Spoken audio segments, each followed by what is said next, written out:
Buenos días. Se llama usted don Esteban de Urrieta Núñez. Sí, señor.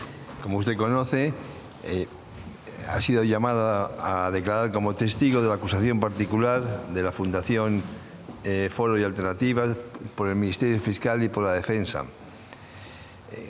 Por su condición de periodista, sabe que tiene derecho, que no tiene obligación de revelar sus fuentes de información. Desde esa prevención, le pregunto si jura o promete decir verdad lo que fuera preguntado en este acto. Juro. ¿Conoce usted que el Código Penal sanciona con penas privativas de libertad el faltar la verdad en este acto? ¿Tiene usted alguna relación de amistad, enemistad, interés directo o indirecto con alguna de las partes del juicio? Ninguna. Pues por favor conteste a las preguntas de la acusación particular. Reconocer los hechos y satisfacer las cantidades presuntamente defraudadas, se cierran comillas. No. ¿Tuvo El Mundo conocimiento del contenido de la nota de prensa de la Fiscalía antes de que la distribuyera don Íñigo Corral? No. ¿Transcribió y publicó El Mundo párrafos y hasta entrecomillados de la nota de prensa de la Fiscalía antes de que la distribuyera don Íñigo Corral? No.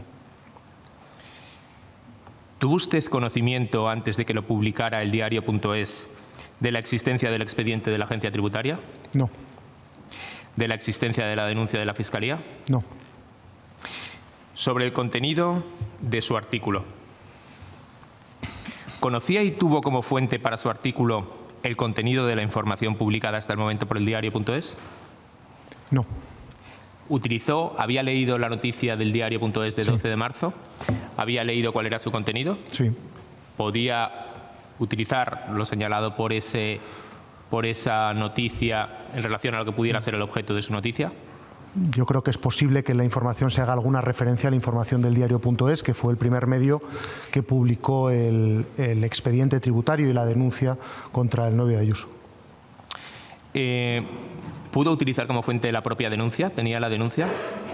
Sí, la denuncia cuando se distribuyó, en primer lugar, cuando se publicó por parte del diario.es y, en segundo lugar, cuando se distribuyó, tengo entendido, al resto de periodistas. Cuando en el segundo párrafo de su noticia, de su artículo, dice que tuvo conocimiento de la propuesta a la que ha tenido, o habla de la propuesta a la que ha tenido acceso El Mundo, ¿se refiere al mail de 12 de marzo? Me refiero al mail del 12 de marzo, que es el que publicamos y que teníamos íntegro.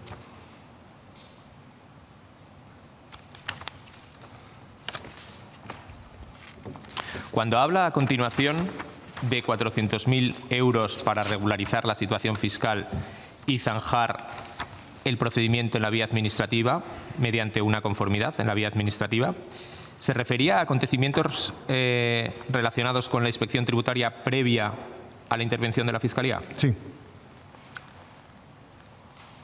Cuando se refiere a la propuesta del acusador público, que dice consistente en la admisión por parte de González Amador de la comisión de 2 delitos contra la hacienda pública y otro de falsedad documental, ¿esos son los delitos que figuran en la denuncia? Esos son los delitos que figuran en la denuncia.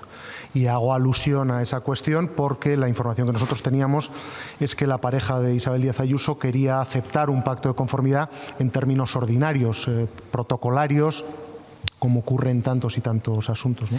Usted en su artículo no menciona ni penas. Noticia publicada y que usted reconoce de su autoría de las 21 a 29 del 13 de marzo. En esa noticia se dice que la Fiscalía ofrece a la pareja de Ayuso un pacto para que admita 2 delitos fiscales mientras se judicializa el caso. Correcto. ¿Verdad? ¿Se reproduce el correo del día 12 de marzo que remite el fiscal Salto al abogado señor Neira? Lo reprodujimos el contenido en el texto de la información y en la edición web reprodujimos un pantallazo íntegro del correo. ¿Tenían ustedes entonces ese correo del día 12 de marzo? Obviamente. Obviamente. Bien, ¿cuándo accedieron a ese correo? Pues horas antes de la publicación. Horas antes de la publicación de las 21 a 29. Sí. No sabe usted si son 2 horas, 4, 5. No le puedo precisar, pero pocas horas antes. ¿Fue lo que se suele llamar en el ámbito periodístico una exclusiva? Bueno, en ese momento, vamos a ver, en ese momento, en primer lugar, nuestra información contaba algo que no se sabía, que era inédito, que era la existencia de una negociación entre la pareja de Isabel Díaz Ayuso, el señor González Amador, y la Fiscalía. Eso era inédito y, como usted apunta, exclusivo. Era exclusivo también ese correo, que es el último que remite el fiscal del caso al señor González Amador, que se había remitido a las 8:50 del día anterior, es decir, unas horas antes de nuestra publicación. Y como usted apunta, pues los términos de ese correo son textualmente: podemos llegar a un acuerdo si usted y su cliente lo estiman posible. Eso para nosotros es, en toda regla, un ofrecimiento, una propuesta, una invitación a llegar a un pacto. Hay que recalcar que es un correo independiente, no es una contestación inmediata a uno anterior, sino que es un correo independiente que envía el fiscal Julián Salto a la defensa del novio de Ayuso en esos términos que, insisto, yo creo que no hace falta discutirlo, es una propuesta, es una oferta. Podemos debatir desde el punto de vista semántico sobre el verbo, pero es un fiscal animando a un contribuyente a cerrar un acuerdo de conformidad. Bien, supongo que, acogiéndose a su derecho constitucional al secreto profesional, no me va a decir quién le entregó ese correo. ¿Me equivoco? Lo siento mucho, pero me acojo a mi secreto profesional. Una pregunta que entiendo que no está amparada por ese deber de secreto. ¿Está usted en el grupo de WhatsApp de periodistas del señor Rodríguez Bajón? No. No, vale. Mire, volancia que usted consigna en su noticia, sin embargo, no aparecen en el correo del 12 de marzo.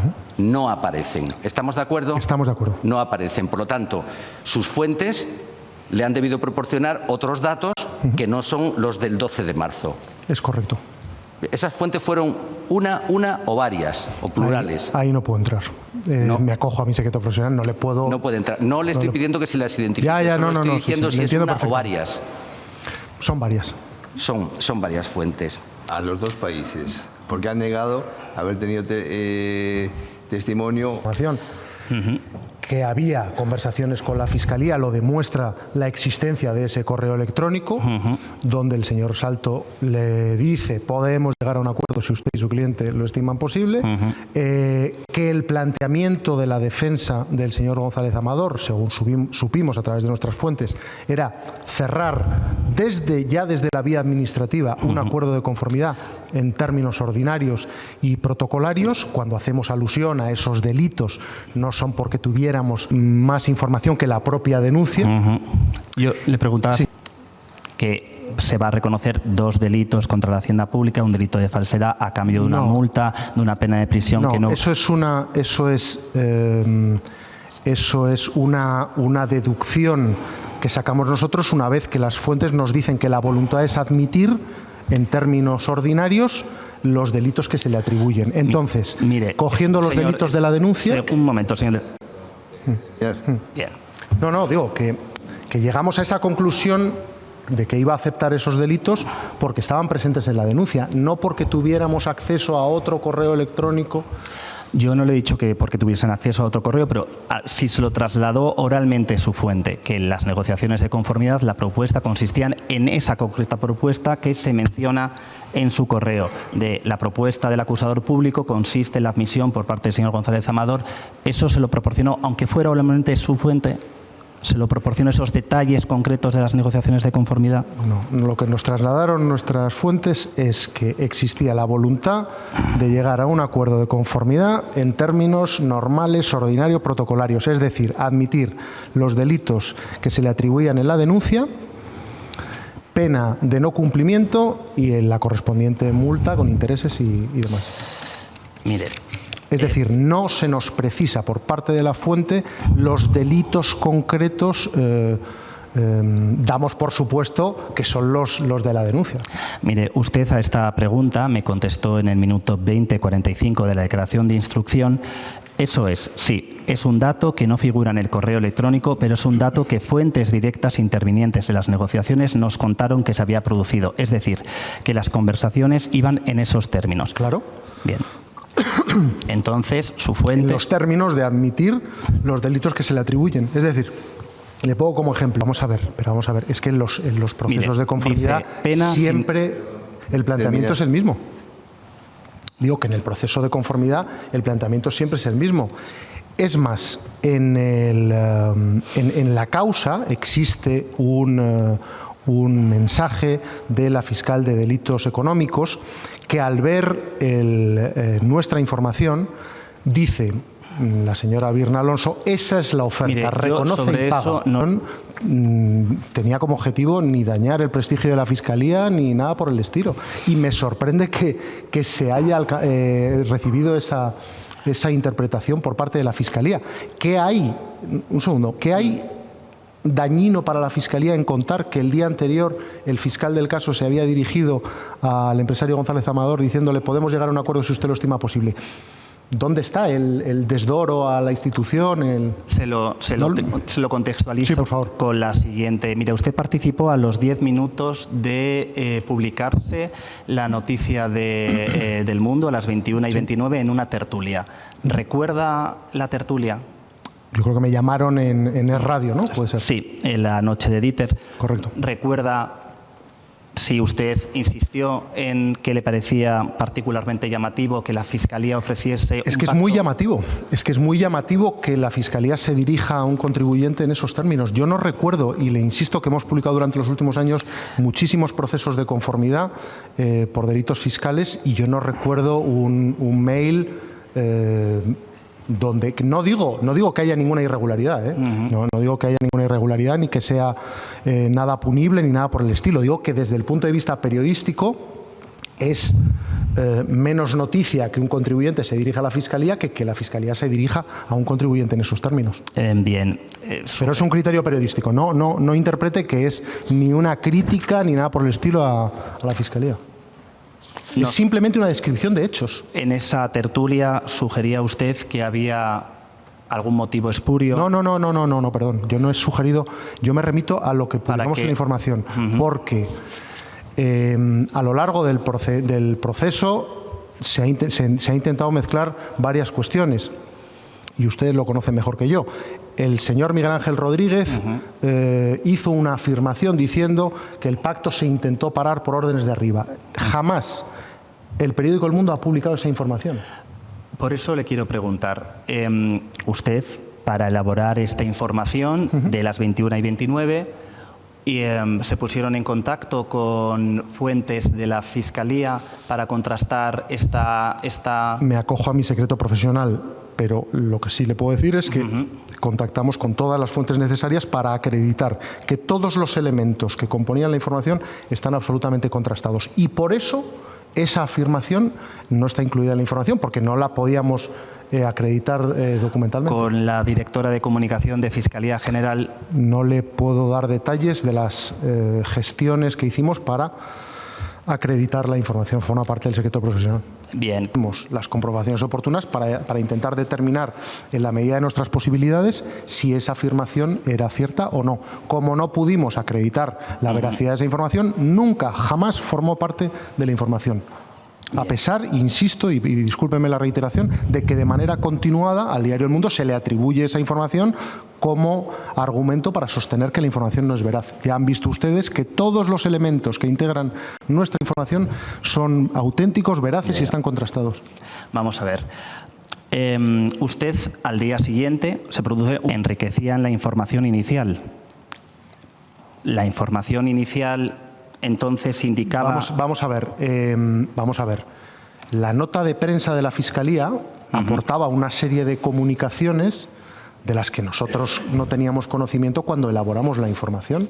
Entonces, por eso incorporamos los elementos que aparecen en la nota de prensa, que son complementarios, que no desvirtúan en ningún momento el enfoque de nuestra información ni los elementos que la integraban. Pero la nota de prensa indicaba de quién había partido la negociación de conformidad y usted lo incorpora en la noticia.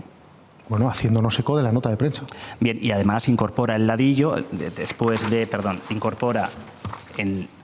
justo después del párrafo, el empresario ya había reconocido los hechos un mes antes y mostrado su voluntad de pactar.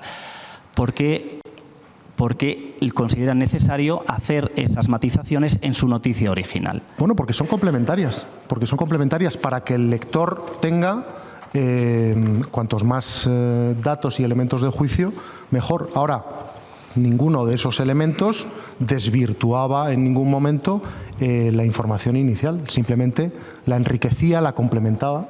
En fin. No hay más preguntas, señoría. Muchas gracias.